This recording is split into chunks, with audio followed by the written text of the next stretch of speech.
Hey everybody, it's Jim here, and it's the day after Christmas, the end of this year, so I figured I would revisit one of the first guitars that I bought to sell this year, last January, and that is a Fender Ocean Turquoise matching headstock made in Japan Jazzmaster. Now when it comes to the game of buying and selling guitars, there are not many that you can call a sure thing. Matching headstock Jazzmasters in mint condition that are limited runs, same thing with Jags, Mustangs, lesser so, but Jags and Jazzmasters, oh, they're sure things. So when I saw this come up for sale mint, it was a no-brainer. I was buying 3 other guitars at the time, said yeah, tack it on, let's do this. Now at this phase I had kind of fallen out of love with my Jazzmaster, the one that'll never sell, the Aztec Gold 65 American reissue. I hadn't really spent much time with the model. I'd been focusing on the ES339, that CE24, and a few other guitars. This guitar shows up.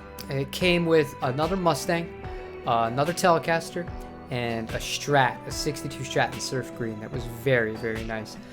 And out of all of them, the best playing, the best sounding, the one that made me want to sit and play was this guitar.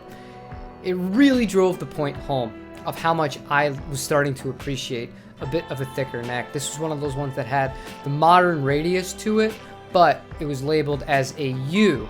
In reality, it's not really a U.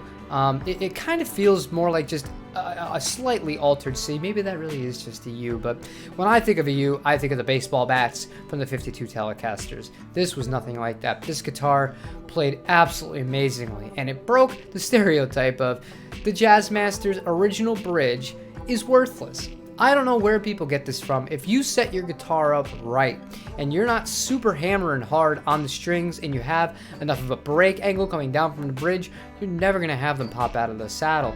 And this was one perfect example of that. This guitar just took every single thing I threw at it. I remember when I filmed a demo of this having so much fun and trying to justify to myself, like, maybe you could keep this one. It wouldn't be so bad. But again, we go back to the sure thing. We go back to the fact that I buy guitars to sell them sometimes, and this one was bought to be sold. Now, just for the sake of nostalgia, since I already have the footage of me demoing this guitar, I figured I'd chuck it into this video. So in case you didn't hear or watch that original video, here's what that thing sounded like.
Even the bridge pickup sounded great on that guitar, and that's normally something that I tend to not be the biggest fan of on the model, but that being said, this one just had it all. It played great. I wrote several songs. One of the riffs that I commonly play for demo purposes was written on that guitar and ended up becoming a song with my wife. You haven't heard the full context yet, but you will. Point being, this guitar really made me want to sit and play it. It just had a calling to me, and it was the first time a Jazzmaster had done that for some time.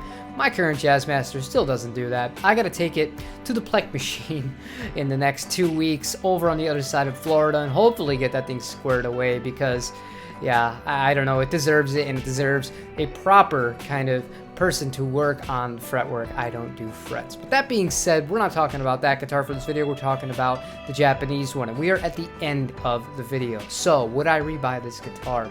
If the prices weren't so fucking ridiculous, I would absolutely rebuy one of these guitars. However, I do have my eye on a different, non-Fender Jazzmaster from Japan.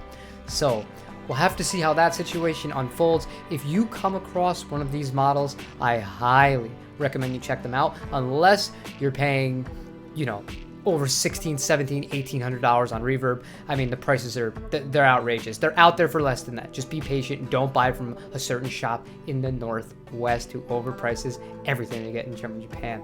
But that's all I have for you guys today. Brief little video. We have an interesting podcast for tomorrow with a guest we've never had on before. I think you might enjoy that. Thank you for all the support, and I will see you guys tomorrow for that podcast. Take it easy, you guys.